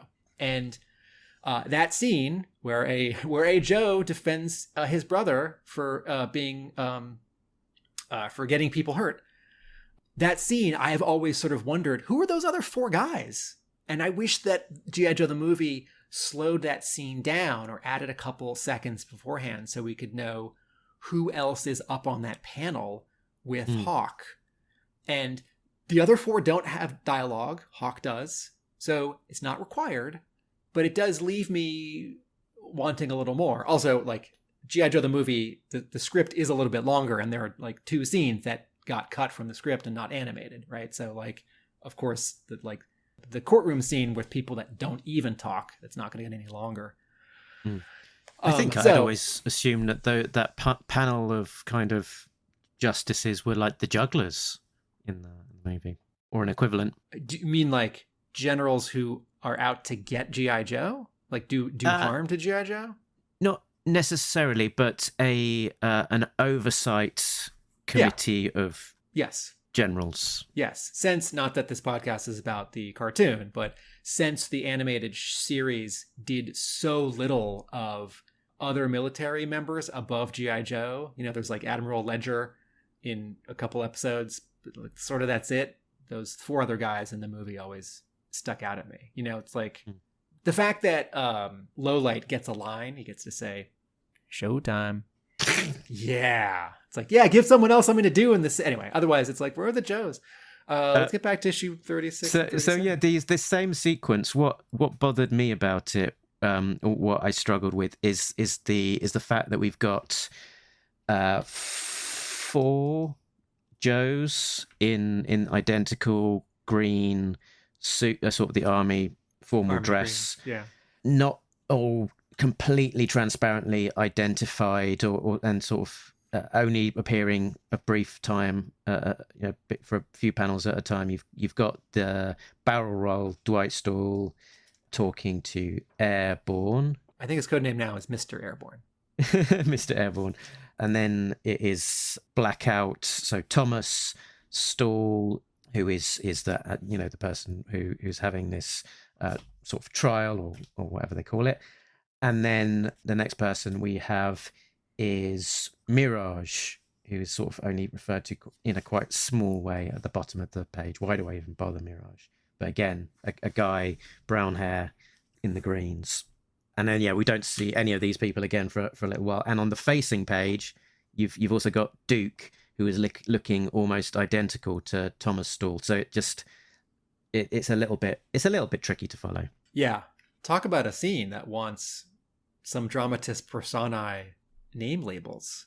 This is also a case where, my comment about the page where the 3 panels of Cobra agents are all standing there listening to Destro. To give someone something to do, give someone a prop. Maybe Airborne here could be holding a leather attaché case or a clipboard or a pen. And that's a small thing and it's really nitpicky, but then when we're seeing all 4 of them from behind, the one who's got the leather attaché case, well, that's the guy who had the leather attaché case in the previous panel, and that was Airborne. This is also why, you remember in the beginning of Star Wars Episode 7, when one of the stormtroopers, one of the First Order troopers, someone dies in front of him, and they put their hand on his helmet with the blood? Mm-hmm. Yeah. Right? Like, that's symbolic, that's a dramatic visual. It's like, you also do that kind of thing so you can keep track of that guy. Yeah. It's like, okay, I'm about to see 10 other First Order. Oh, there's the guy with the blood on his face. That's the one we're following. Mm-hmm. So, rather than Airborne having a leather attaché case, maybe he can have coffee and spill it on Mirage or Blackout or something. It's like, okay, the guy with the brown stand in his shirt. That's Mirage. I'm joking. No one should spill anything in this scene. All 4 of them should have leather attaché cases, but they all should be different colored leather attaché cases. So part of the drama of this issue is Gibbs is delivering Flint this bad news, and then Flint and Duke overhear on the radio that the Joes that are being taken into custody are putting up resistance. Mm-hmm. And it's cool. This is a neat, cool scene. Captain, we're attempting to arrest the last agent on the list, and we're experiencing resistance. We don't have a file name, sir. Just Snake Eyes? And Flint and Duke look at each other, sort of like, uh-oh. And that's great. But 2 panels earlier, a military guy points his M16 at Flint point blank because Flint is yelling at his commanding officer, and that feels like a disproportionate escalation. Flint he's not pulled out his own weapon. He's not threatening Gibbs. He's just said, "What do you think you're doing?" Right? "You'd better hope you're ready for a fight, you son of..." Okay, well, he's about to insult his commanding officer, but like, oh, geez. Like, and then, you turn the page and there's another, army guy with a helmet and goggles, and he's pointing a pistol at Snake Eyes and Scarlet, and there are then 5 machine guns pointed at them, and Snake Eyes is in a pose like he's ready, and there are all these speed lines and this dramatic 1-point perspective looking down this hallway, like Snake Eyes is going to beat all them up and not be taken into custody. And I like the idea of this, that Snake Eyes is going to put up a fight, but I feel like the other version of this is Snake Eyes just like kicks one of them and jumps up and escapes through an air conditioning duct. And Scarlet's like, "I don't know what happened to him," when everyone wakes up, or when, Flint and Duke run in, or when Gibbs runs in. "I don't know where he went." And she plays dumb. It would save the whole sequence where they have to go and rescue him later. Yeah. But instead, and then here's the bit that I like. The army guy who had the pistol says, "Nobody wants to hurt you, sir. Let's just have you assume the position." And then there's a panel of Scarlet looking up. I don't know what that is. And then it says clack, clack, clack, clack. And all of a sudden, Snake Eyes has got the army guy's arm behind his back, like where you hold someone and you break their arm. And the guy goes, "Yeah!" What is clack, clack, clack, clack? I think that's him, Snake Eyes, putting the cuffs on the army guy. He's sort of twisted him around and grabbed the cuffs and put them him in the cuffs. Maybe. Okay, or they're getting dropped, because the army guy 3 panels later doesn't have handcuffs on, and Scarlet says Snake Eyes just let them do their job. Yeah. So a continuity thing. I don't know where the handcuffs went, but as a smaller, that's the smaller thing. I appreciate the heightened stakes of good guys going after other good guys, and an army guy being put in a no-win situation where he has to take a good guy into custody. And it's Snake Eyes, so we know that it's outrageous, and also maybe this army guy with the handcuffs is going to get hurt. But I don't like all this gun pointing at the Joes. It feels forced. Okay, I don't know if this is a good segue or not, but there's a lot of ground to cover in these issues, and the next one I have on my list is the mysterious Army General Philip Ray, who plays quite a big part in issue 37, and particularly that his setup in the opening sequence. He's driving this mad little tank. He's quite unusual in that he is a comics only character. He doesn't have a toy, but he has got a very sort of toyetic, stylized, designed costume. So it's not like he's just a random guy in just a standard army costume or anything. He has got a distinct look to him. Somewhat for me, it's capturing some of the visual of Cable from the X-Men in terms of that collar and the armor on his shoulders. Yeah, to me, he's sort of like, it's like if you handed Captain Gridiron to someone and you said, make him a Desert Storm superhero.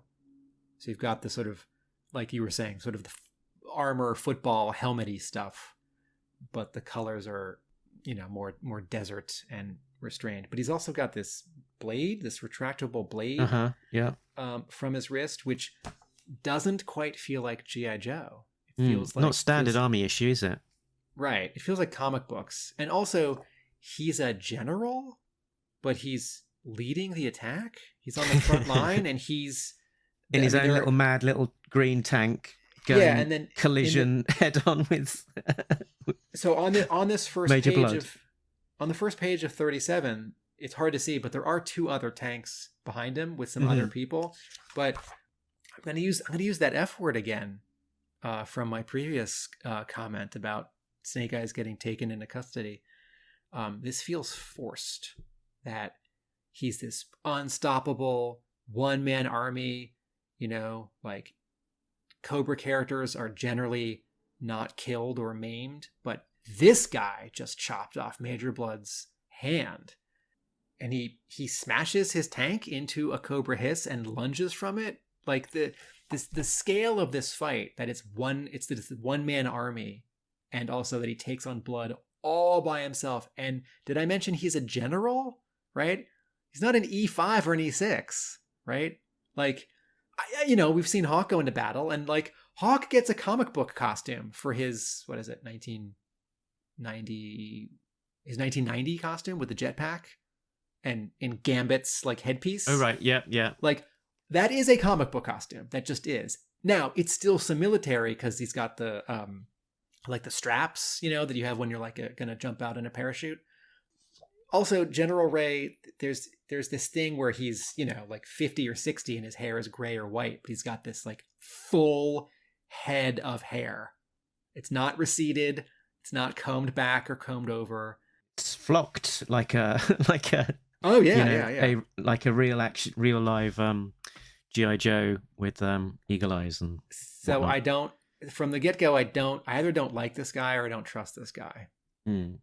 And then I turn the page and a Joe gets killed, like in an ignominious way. Like, oh man. And it seems to come after a joke. Let's get back to that sequence. All right, you talk about Ray. Then, how do you feel about Ray? So Ray, and this was very. I remember this was very much my thought at the time of reading this. I thought, Ray's introduction feels very forced. He's come out of nowhere. The first we ever see of him is on the first page of 37. We've never seen him before, and then he becomes a very central force in the book, and he doesn't have a toy, so it is a comics only character. So where is he coming from? And I thought at the time that is this something to do with Serpentor? So at the end of issue 36, Serpentor, or as he's now known, Vecna from Stranger Things, is floating in a tank, and Gibbs says we may need to put Serpentor to good use within a matter of days. And that's the very end of issue 36, and then issue 37 starts with this charismatic, somewhat superheroic general making an appearance out of nowhere. So I thought to myself at the time, Ray is Serpentor. Well, don't tell me what happens. From a writing standpoint, if Ray's introduction is abrupt, and we had a guy talking in the previous issue who took up some space on one page and was oppositional to the Joes, Mars Herring, why not combine the two characters? Like, this is assuming that Ray is actually just a guy. He really is who he says he is, and he's not actually Serpentor or some like Cobra agent, right? Why not take Mars out of the previous issue and have Ray in that juggler scene on Gibbs's side, and then he gets introduced in a more natural way? And because I'm sort of assuming we're not going to see Mars Herring again or much. And then when at the beginning of 37, General Ray is taking down Cobra single-handedly, and Destro's narrating it.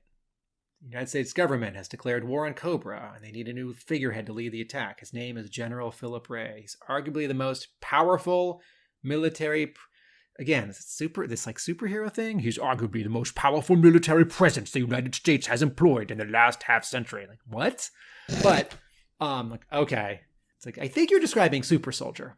Yeah. Sorry, everyone. That role is already taken care of, taken on the G.I. Joe roster. The next sentence is the key one for me, and the sort of my mental link to is it Serpentor, and it's this sentence. And yet his path to power is less than crystal clear. He is meant to be that. He's in this. He's this super soldier, super general, but somehow nobody's heard of him before, and they don't know how he's got himself in this position of power either. So he's a bit of a mystery. So out of hand, I don't like Ray. I don't trust Ray. But out of hand, this is not a deal breaker for me. Jerwa could come up with some really compelling backstory in the next few issues. Characters show up all the time, and maybe there's one line of dialogue. Like Mongoose joins the Joes in the last couple years in the IDW Hama comics, and he's just there. And someone's like, "Oh, you're the new Joe, right?" And he says, "Yeah, I was in so-and-so, and now I'm here." They're like, "Okay." And then they go on a mission. And then 10 issues later, Mongoose is back and he goes on a mission. So I could like Ray, and Ray could make sense. Not yet. Mm-hmm. And I'm going to say I'm glad he didn't get a toy, because I mention I don't like him. And his little dog too, and his little armor too. His dog? What? The Wicked Witch from Wizard of Oz. So another big plot point is breakout of Snake Eyes, and then also Duke, because Duke gets himself in trouble and he gets locked up as well. So there's the breakout of Snake Eyes, and they are being assisted by a mysterious person who we find out about. Okay, before you get to the last page of this issue, let's go back a few pages. So the jugglers get another scene, and Gibbs says, "Why can't I make you understand this? We are winning. General Abernathy is out of commission. We can take the organization apart piece by piece." And then Mars Herring says something, and then Duke comes in. He's playing his ace in the hole, and then Ray comes in and intercepts the ace in the hole. And then, as you just said, Duke is thrown in with Snake Eyes, and then they're rescued. I thought that was quite fun. It was like sort of Duke is almost about to blackmail Gibbs, get Snake Eyes off the hook, and get him released. And then Ray comes in and says, "Hey, you can't just blackmail people. That's not allowed. You're going to get locked up too." Yes, I like that. Well done. So Scarlet has been outside doing recon and on the building where Snake Eyes is held prisoner, where Duke comes in to play this ace in the hole. Mm-hmm. And then there's this 3 pages from the end. There's this almost wordless page where Snake Eyes and Duke are both prisoners in this van. And it is such a weird panel where this is the top of page, I haven't counted, but it must be 19. Snake Eyes is on the left, I think, and he's leaning forward because his hands are tied behind him. And Duke is on the right, and he's leaning forward because his hands are tied behind him. They're both sitting, and I think they're in orange prison outfits, and there's like a vent because they're in the back of the prison van. They're both leaning forward, and they're not a mirror image of each other, but close. And there's this weird shadow that I've referred to before, which Seeley sometimes puts on characters, where he wants to obstruct their faces, but it's like too much because he doesn't do a lot of that kind of heavy inking. He doesn't spot a lot of blacks, and this one panel does. Anyway, but I look at this panel and I thought, who are these 2 guys? And then on like at the bottom of the page, okay, one of them is Snake Eyes, and then on the next page, oh, one of them's Duke, and they wouldn't have name tags, and this is certainly not a place to have captions with their names. But I feel like if this was a different artist, in their faces, in their costumes or something, it would be clearer who they are. Or maybe if this were a different writer, there would be some word balloons for the 2 drivers of the van. And one of them's like, "So who are we transporting?" And one's like, "Oh, that ninja guy that made a fuss getting taken in, and his commanding sergeant," or something like that. But like, I turn the page and it's like, cool, 4 wordless panels in a row. Like, oh, that's a weird first panel. Mm. And then, okay, so now you can get to the big reveal on the last page. So there's smoke, and the guards get knocked out, and the back of the van is open, and Snake Eyes and Duke are rescued by Storm Shadow, with a 1-page splash Storm Shadow and Scarlet looking out from the back of the van. They're rescuers. Storm Shadow is standing like a model in an ad for jeans or like sunscreen or something, and Scarlet is standing in this, it's not a babe pose, but she's like looking at us. This is definitely a page which was drawn so that the original art would sell and not to like tell the most necessary emotional beat of this story point, because they're posed like they know they're getting photographed. Mm-hmm. Like, that doesn't look like a guy who just dispatched some guards but didn't kill them. That doesn't look like a woman who just like nervous because she's rescuing her commanding officer and she's going to get court-martialed too, right? Like, she looks too cool. He looks too cool. So as a page turn, like, cool, yeah, like, I'm 20 and I read comics and this is very exciting for me. Actually, I guess I was 23 when it came out, 24, but I didn't read this originally, but maybe that's what I would have said. But you know, I want a different pose here for these two characters. Also, I haven't said it in like a year. This is a dumb Storm Shadow costume. It's too much.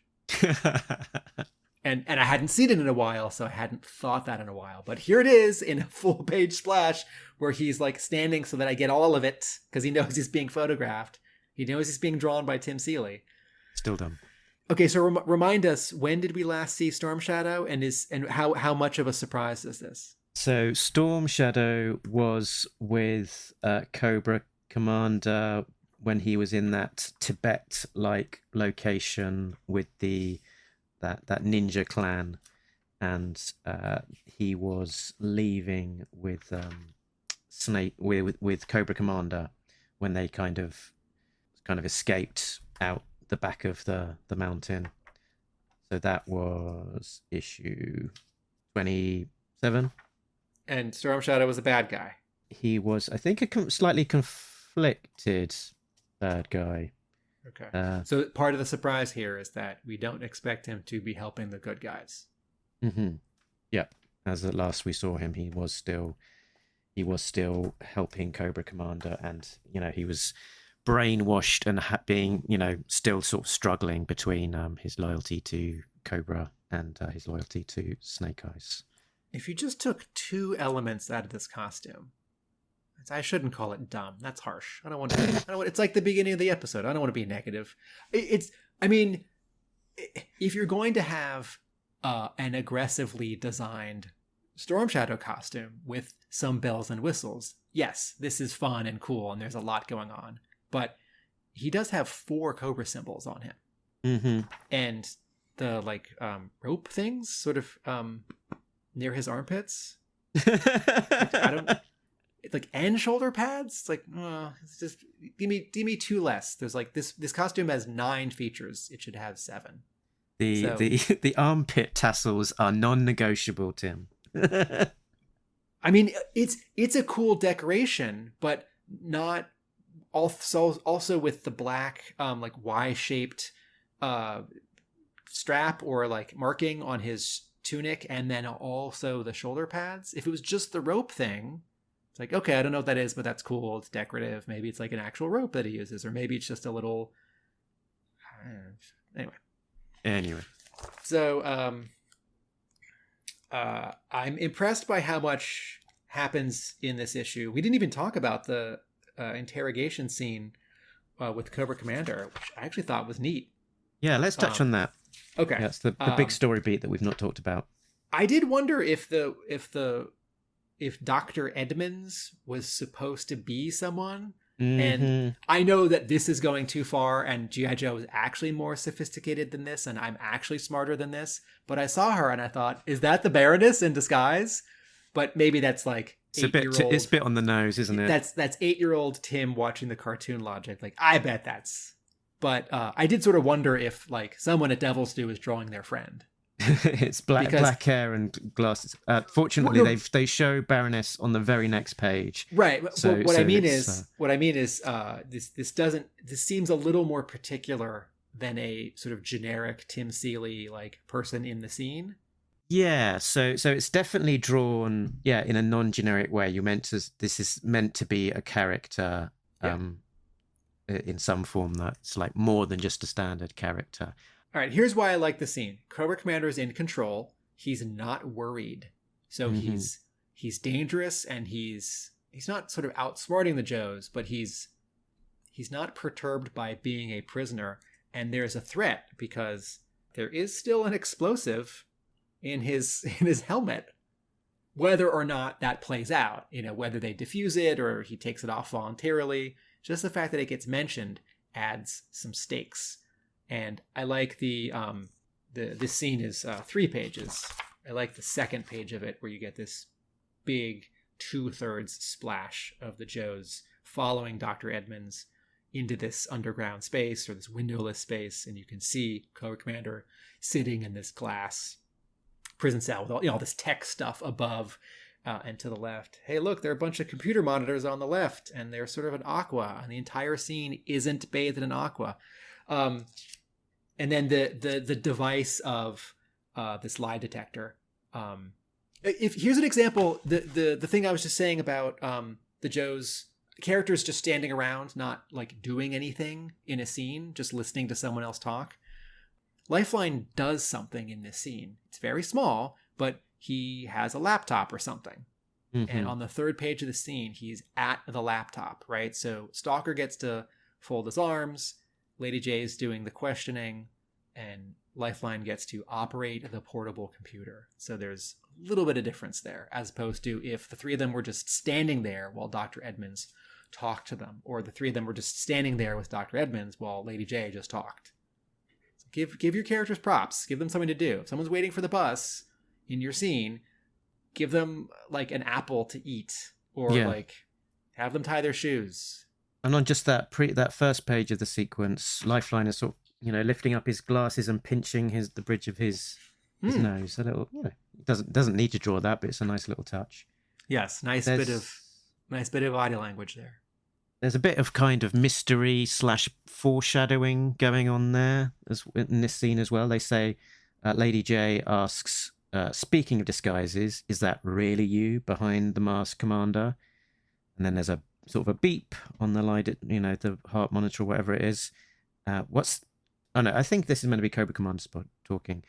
What's that? A question not included on the officially sanctioned list? Don't bother me with your games. I'm exactly who I claim to be. And Dr. Edmonds is sort of giving a slightly funny look to us, the audience. So perhaps for some foreshadowing going on. Because it's the Baroness. It's definitely... Brandon Jerwa, that is a great bit of dialogue here where Lady J asks that question, which wasn't in doubt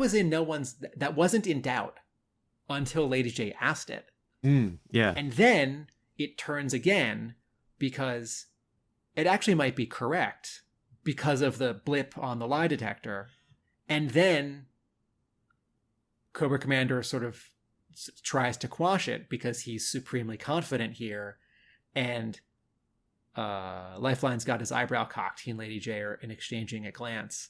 It's like, wait a minute, was this never Cobra Commander? Like, oh no, what did I miss? What did we all miss? What did the Joes miss? That's great. And then on top of it, you get it is a very like comic book or movie or TV device, but it's still fine and effective here. That, as you just said, the final panel is Dr. Edmonds sort of looking at the reader. And since we are pausing on her, maybe she's not who she claims to be. She's definitely the Baroness. Cool. We were about to talk about the sequence of that surfboarder being killed. So do you want to speak to that, Tim? Yeah, it's 1 page. It's early in the issue. It's on the island of Fiji. It's at sunset. The sky is red and yellow. It's very pretty. There's a blonde Joe in swim trunks who's waxing his surfboard. An unseen character off panel with a pistol refers to him as, quote, Action Man. And then I think it's a Joe, says, excuse me, do I know you? You just called me by a nickname I've only used around a very specific group of people.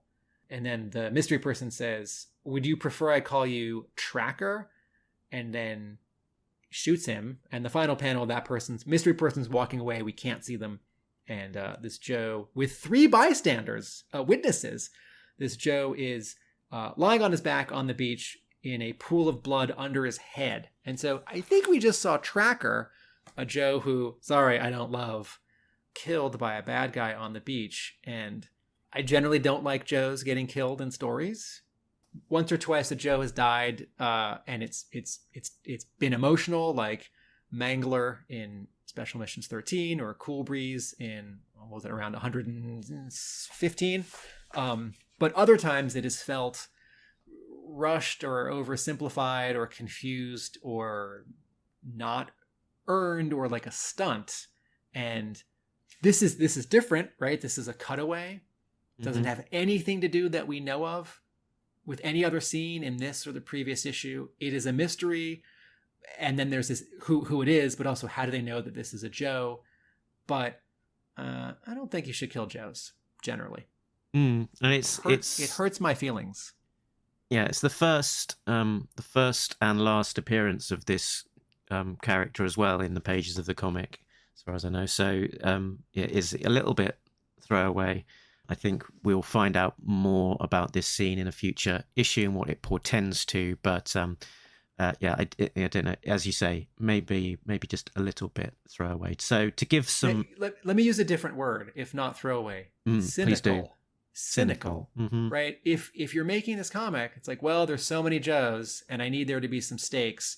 And well, we've never used Tracker. Who can I kill so that I will gut punch the reader and make Cobra seem really dangerous, or whoever the bad guy is, and vicious? Well, it can't be Snake Eyes. He's too popular. Can't be Lifeline. He's in the issue doing something. How about Tracker? He's no one's favorite, and he's never shown up, and I don't have time or space to put him in this very crowded comic. I'll just kill him. That's how it reads, even if that's not the intent. So Tracker was released as a G.I. Joe character in 1991. He comes with crazy accessory. Did you ever have this, Tim? No. It came with an inflatable raft. Like I don't like his weird head thing.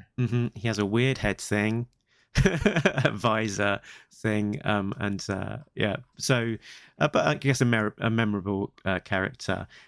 In this page, they refer to him as a nickname as Action Man. So this Tracker mold was reused in 2004 to create a new character called Action Man. And Action Man is based on the UK Palitoy version of G.I. Joe in the UK. Action Man moving to Action Force was kind of the similar sort of transition that G.I. Joe had, moving from the 12-inch G.I. Joe to the 3 3/4-inch G.I. Joe. There have been references to like foreign versions of G.I. Joe characters in the Devils Do Run, which have been fun and clever. This one is just unnecessary. Like, if you're going to kill Tracker, don't spend a word balloon distracting the reader with an Easter egg that the toy was a different toy later, something. Just kill Tracker. You know? But they're killing two characters in one go now. They're not just killing Tracker, they're also killing Action Man, who's the same guy because it was the same mold. Anyway. Part of why I didn't buy the toy originally is that it makes him seem too great, because his file card says Tracker is one of the few G.I. Joe trainees to totally elude the instructors during the, quote, escape and evasion phase of the indoctrination course. Did it a second time. This time, the commander employed Spirit and Snake Eyes as the quarry. Tracker ran them into the ground in less than 12 hours. It's like, wait, is someone out there who's better than Spirit and Snake Eyes? I don't know about this guy. So then and he's got yellow pants. It's like, I'm not going to buy this toy. Someone at Hasbro thinks this guy is much cooler than I think he is. So no. But the raft is cool. He comes with 2 oars. Oh, he's a Navy SEAL. He should hang out with Muskrat and Wetsuit and Shipwreck. Now there's an issue. There's an issue I'd read, but I can't because he's dead. I spy with my little eye. Okay, so I spy Dr. Cassandra Knox. Tim, do you remember Dr. Cassandra Knox? I don't. Remind me. Dr. Knox was the character introduced in Shadow of the Bat, an issue not written by Larry Hama, issue 153. In the issue, she created a new, deadlier type of bat and charged it with hunting scarlet. Wow. Deep cuts. Okay. Brandon Sherwood. That's the kind of deep cut I can get behind. But throwing in an Easter egg when you kill Tracker, I don't need that kind. All right, that's great. And she has actually been reused in the ARA IDW continuity, even though it is not a toy or Hammer originated character. Larry Hammer has written her into his stories. When was that? This is the issue where Bombs Strike is investigating the Black Major, I think, and cool. There's the two female scientists sort of working together. Cool. I have an I Spy. A couple pages into issue 37, we see a truck with some dreadnoks escorting it, and the truck is labeled Orbach, which is not Arbco or Broca, but it is another anagram for Cobra. Yes. So I think we've had almost all of the Cobra anagrams that you could possibly have in some form in the comics, and that was I think a new one. I spot a terrible looking round table that the jugglers are sitting on in issue 37, page 17. And one of these giant round tables, which are very difficult to draw because whenever you're trying to show the whole table, it just pushes all of the characters out into the edges of the panel. Having done a little moving recently from one place to another, I'm probably doing it again later this year. I'm sort of aware of doorways and the size of furniture, and that's a big doorway to get that table in that room. Or the table's in pieces and you assemble it inside the room, knowing you can never take it out. I had one of my I Spies, which is not in the comic itself, but is in the Devil's Due news page after the comics of issue 36 and the letters page. There are two blurbs that are G.I. Joe centric. One is an entire column. It's an editorial written by a televiper, right? It's actually written by Brendan Hay, who must be someone at Devil's Due in 2004. It's called Why I'm Voting for Destro, an editorial by a televiper. And I'll just read you a few sentences. Hi, I'm televiper number 1354, but my friends call me Guy. Things have changed pretty dramatically. We need Destro as president of the United States. He's the only despot who can return the fear and malevolence lacking in our current administration. 4 years ago, I voted for Cobra Commander. And then there's another blurb on the Devil's Due news page. Again, this is issue 36, which reminds readers to vote which Devil's Due G.I. Joe character is going to hit toy shelves. And there's a photo of the crystal ball toy with 2 word balloons saying, "Vote for me, crystal ball. I'm the best of..." What? You mean I'm not eligible? What do you mean I'm not eligible? And so there's a link listed at the Devil's Due website for fans to vote for the G.I. Joe Fans Choice Figure Pack, which 3 G.I. Joe characters should receive new action figures based on their comic book counterparts. Rock the vote fast, though, since polls close November 15th. So that must be November 15th, 2004. And I don't know offhand which figures made it. This is after Kamakura becomes a figure. But I'm sure we could sort of figure it out by process of elimination. I think this becomes the Cover Girl, Spirit, and Hannibal 3-pack. Yeah, good. Okay, very good, very good. And then there's another G.I. Joe related blurb on the Devil's Due news page for issue 37, where it's sort of Christmas themed. There's a highly compressed, blown up JPEG image from Rock and Roll's 1982 package painting. It says "Holidays Rock" by Rock and Roll. Hello, Cleveland. Bassist and G.I. Joe Machine Gunner Rock and Roll is here to play you a rock block of your favorite holiday. What? This is for print? How in Black Sabbath am I going to blow your readers' minds in print? Forget it. We cool. Folks, here are my recommendations for a holiday mixtape that goes to 11. Remember, though, if you download these songs illegally, then I'm going to have to shoot up your house. Now let's rock. And there's a list of songs like Father Christmas by the Kinks and Christmas in Hollis by Run DMC. So, again, seemingly written by a Devil's Due person named Brendan Hay. He's credited as compiling the Devil's Due news. Mm-hmm. So he was the person that spoke to rock and roll to get those quotes. Excellent. You might think that since I'm sometimes grumpy about sort of having fun with or making fun of G.I. Joe, that I wouldn't like that kind of blurb on the Devil's Due's news page. It's the opposite. That Devil's Due thinks of G.I. Joe as so important to its identity when it also has the Voltron license and a bunch of sort of homegrown comics that G.I. Joe keeps showing up on their news page, or they show a photo of them at the, G.I. Joe convention. That makes me happy. Also, these, these are lightly poking fun at rock and roll and Televiper. It's not disrespectful like shooting Tracker point blank at the beach after we've never seen it before. Very good. My last I Spy is a continuation. Last time I did a segment called Back Once Again with the G.I. Joe Master. This one I've got a very different segment, which I'm calling Back to the Reader. It's the G.I. Joes, and they're gonna back to us, Marty. So there's a number of G.I. Joe's characters who have got the back to the readers. So calling some of them out, Barrel Roll and Airborne, as they are in the courtroom. The backs of the G.I. Joes being led away in cuffs. Baroness and Destro talking to Alexander.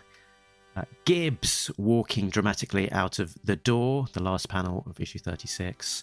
And Duke walking dramatically out of the door, page 7, issue 37. Something in terms of visual storytelling and also writing that strikes me. This is on page 18 of issue 36 that we haven't covered. After Destro introduces where different Cobra agents are going to go, Armada is fingering her medallion, the red jewel around her neck, and there's a close-up panel of it. And then on the next page, when we cut to the Dreadnoks warehouse where Mindbender is being held captive, we see a stat of a Destro panel from the previous page, sort of up angle, visually showing that Armada's red jewel is actually a camera. So she must be spying for Zartan, and there's some dialogue which indicates that this is also what's going. And I like this. What makes me a little sad is the first panel where you'd be able to see this red gem. It's the third panel of page 18, right? So Armada's fingering it in panel 2, but we're very far away. And then in panel 3, where we would see her hand really holding this red gem around her neck, there's a word balloon on top of it, which makes me sad. Mm-hmm. So that's not an I spy, that's an I don't spy, because I can't see it. Very good. We could even crash this into Error Detected as well, because the first appearance of that necklace on the previous page is coloured gold, not red. Oh, yeah. Okay. Yeah. There you go. That's an error detected. But do we have any others? Error detected. Error detected. No prize incoming. This is not that kind of error detected. It's that other kind of error detected on the same page. This is a very small thing on the same page 18 of issue 36, where Armada's holding her red bejeweled necklace. In the last panel, there's a word balloon where it says, in quotes, "New Cobra," and the tail points upward and it crosses over the Baroness's eye. And that's just a small compositional no-no that you don't put word balloons touching people's eyes, because it makes some of the readers go, right. So that's a right. That's a small kind. That's not the kind of error detected you're It's not, yeah, that's not the kind of error detected you're looking for, but is the kind of error detected that I will talk about. I had Blackouts or Thomas Stools changing hair color. When we last saw him in the previous issue 35, he had brown hair, and now in the latest issue 36, when he's in that trial sequence, he's got blonde hair, looking very much like Duke. That's part of something, part of the sequence, I think, that threw me. This is why more Joes need to have facial hair. You know, if you look at the Joes in the 80s, so many of them have mustaches and beards. And that was kind of the fashion of the day. And also, a lot of men who worked at Hasbro on this line in the 80s had mustaches and beards because it was the fashion of the day. And then you get to the 2000s, and beards and mustaches have definitely fallen out of fashion. Beards a little less so. You have some goatees, and I this is not a scientific. This is a guess, not a scientific survey. But I feel like if you were to count all the new Joes introduced in the 2000s, few of them would have facial hair. And one way that I know that it's gung ho when he's in, I don't know, like an orange prison outfit. It's like, well, there's that bald white guy with a handlebar mustache, right? But when you get the Duke, Snake Eyes, barrel roll, like just sort of handsome Tim Seeley white guy thing with like a nice head of hair, it's like pushed up a little bit with some product on the front, and it's blonde or dark blonde or brown. If they're not in costume, I might have a harder time following them. But if barrel roll had like a crazy goatee or something, it's like, oh, there's barrel roll, the goatee guy. Yeah, or a facial tattoo or something. Or Tracker's weird face thing. And by which I don't mean a bullet hole. Funny you say about Gung Ho as well, because when Gung Ho was released as part of the sort of comeback of G.I. Joe in 2002 with those kind of the funky, less articulated kind of non-O-ring figures, he was released a couple of times, once without any facial hair at all, and then the second time as a goatee. And, Gung Ho's little moustache there is such a, distinctive signifier of the character, along with his sort of Marines tattoo, that to have neither of those things just ends up looking like a kind of generic army character. So yes. Yeah. When Roadblock was on the G.I. Joe team at IDW, the non-Hama comics post-Revolution, that version of Roadblock doesn't have a mustache or a goatee. Oh, right. And he looks like someone else. He looks like, well, not Stretcher, but he doesn't look like Roadblock. So I want those signifiers, and I'd like them consistent. Gung Ho going from a mustache to a goatee, I don't feel like that's breaking the character. I feel like that's modernizing him. Yeah. Because very few people nowadays, like Top Gun Maverick is in theaters right now, and the character that Miles Teller plays has a mustache, and I can't count on my hand the number of action movies from the last 5 years where one of the three lead characters had a mustache, just a mustache, like not a goatee, Yep. My next error detected was then part of, I think, this hearts and minds strategy of Destro trying to win over the populace. There's this casino sequence, and kind of the payoff of that is that there's a casino payout on behalf of Cobra. Lots of coins stream out of the slot machines. Only as they're gathering up, as the people in the casino are gathering up the coins, they are a pile of red coins on a red carpet, somewhat making that sequence slightly less effective. Yeah, there are two panels where the coins are drawn gold or dark gray, and then there's a third panel where they're red. This isn't an error detected, but speaking of this 2-page scene at the casino, at the 3 different casinos, right? Mirage Casino, Bellagio Casino, and the MGM Grand Casino. I've been to the MGM Grand. It's green. Anyway, maybe this one entrance is beige. John Rauch's coloring looks great in this issue. These are the 2 pages that are drawn as 9-panel grids, and the first 3 panels, there's let's say a Cobra agent in a red tie and a black suit and just brown hair with a part looking at his watch. And he's statted, he's copied and pasted in panel 2 and 3. And then it happens again on the next page where he's pushing a button, reap, reap, reap.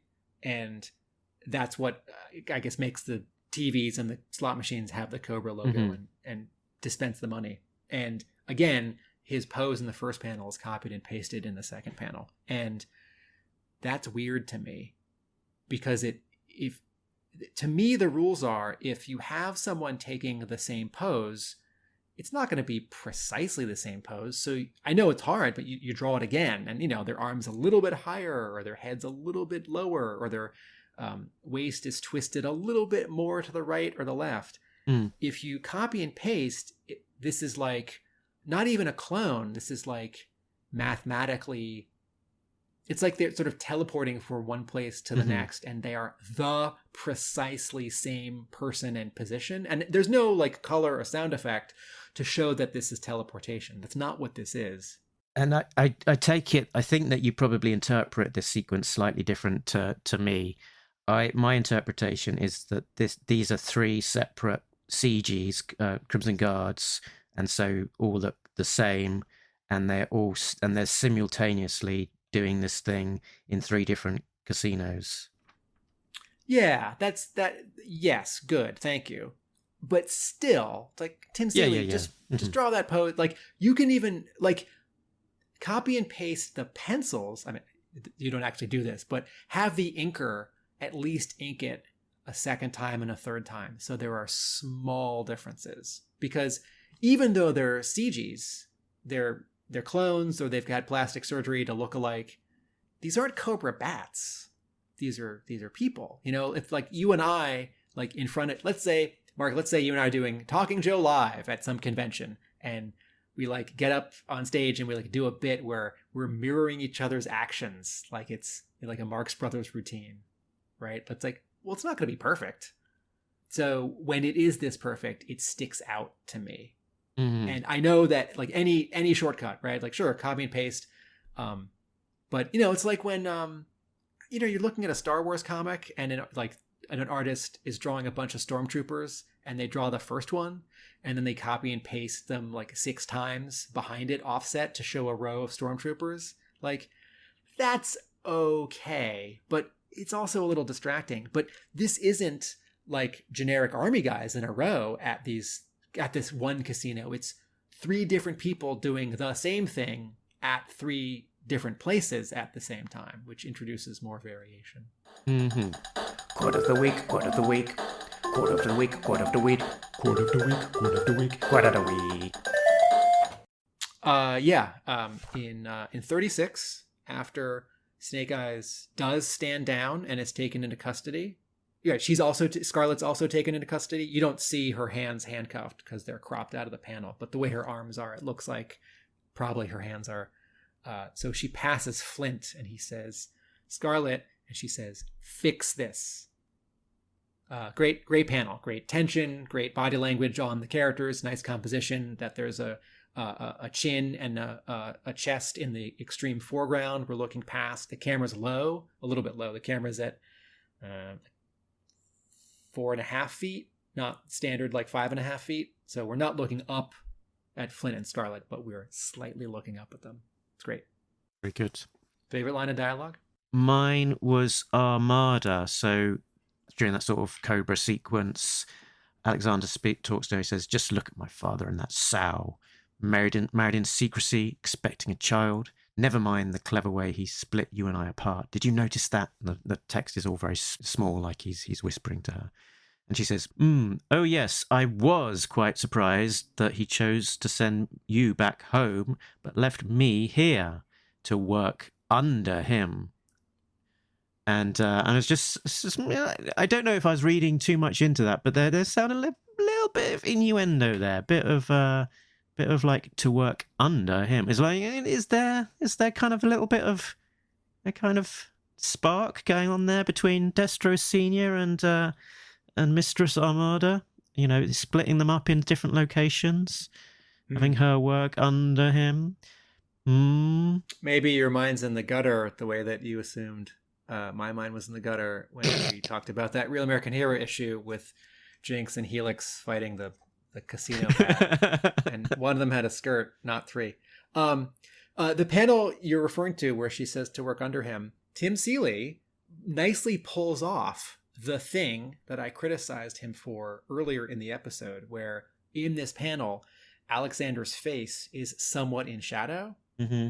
Because what he's saying here, I'm surprised by a lot of things lately, right? We're not supposed to know exactly how he feels in this scene. By shadowing out his face, we have to sort of guess, and we might sort of guess too far or wrong, which is like delicious, but also he's definitely not happy because he was just complaining a panel ago.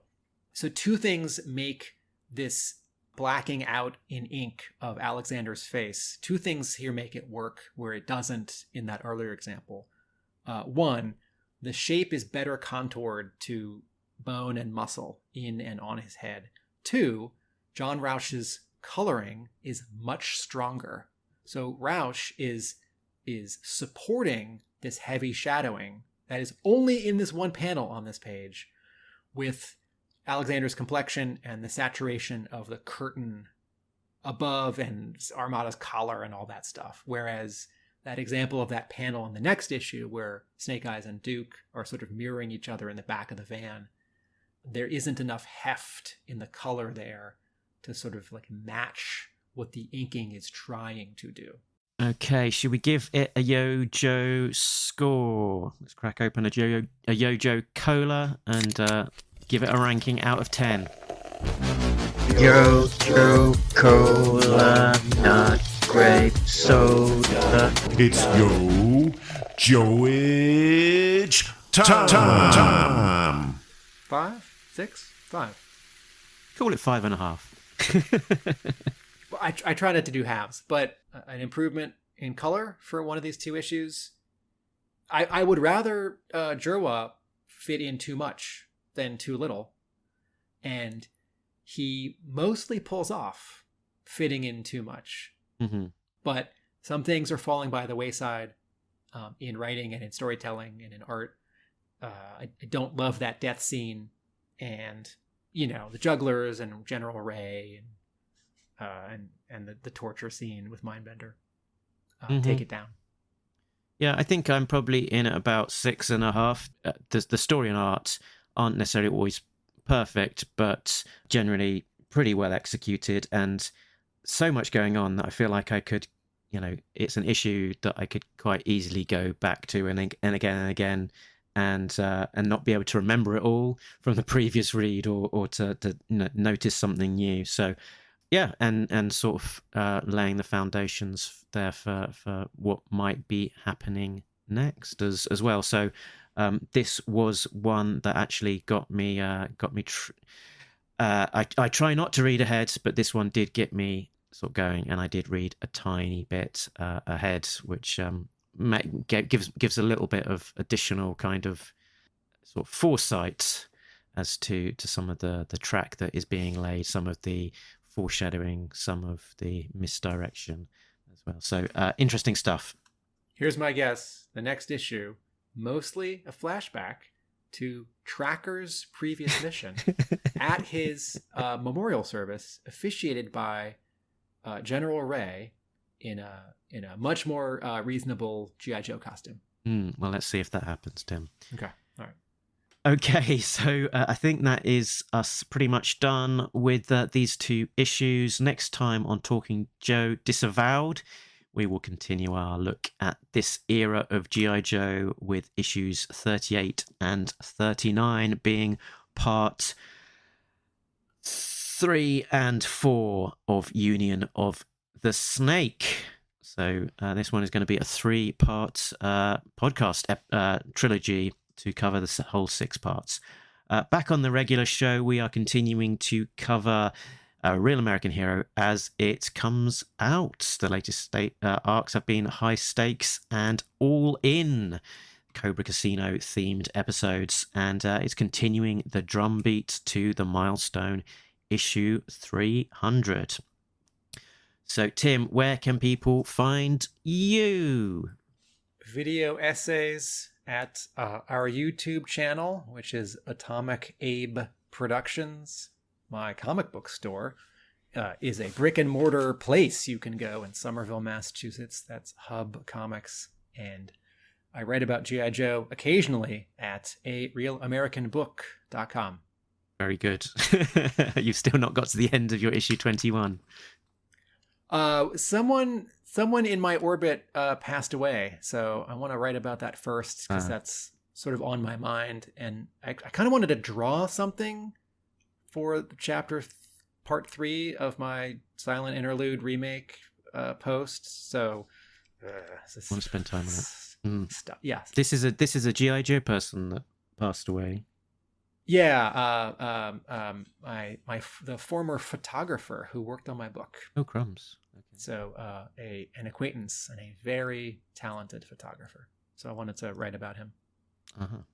Where can people find you and us, Mark? We are at talkingjoe.co.uk, which is the website that has links to all of the different places where we are online, such as Talking Joe, a G.I. Joe podcast on Facebook, Talking Joe on Twitter, Talking Joe Comics on Instagram, and on the website there's also a link to our answer phone. So if you want to leave us comments or feedback on a particular point, then you can do so. Just bear in mind that if you do that now, who knows on the Devil's Due episodes when we'll actually get to releasing it. We're also on Patreon at patreon.com, Talking Joe. Big thanks to our backers, Richard, Sam, Jay, Bill, Christopher, Justin, and Rob, who are getting early access to episodes as well as exclusive content. And with all that said, we are done. But as we depart, with our back to the audience, remember that nobody beats Talking Joe, an international podcast! With just 2 guys this episode, 1 in England and 1 there on the other side of the pond in that place they call America. Laters.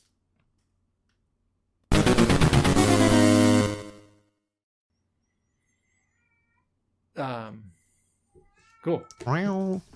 Yeah, he wants lunch. Okay. He wants dinner part 1, or he wants a chair ride. I love it.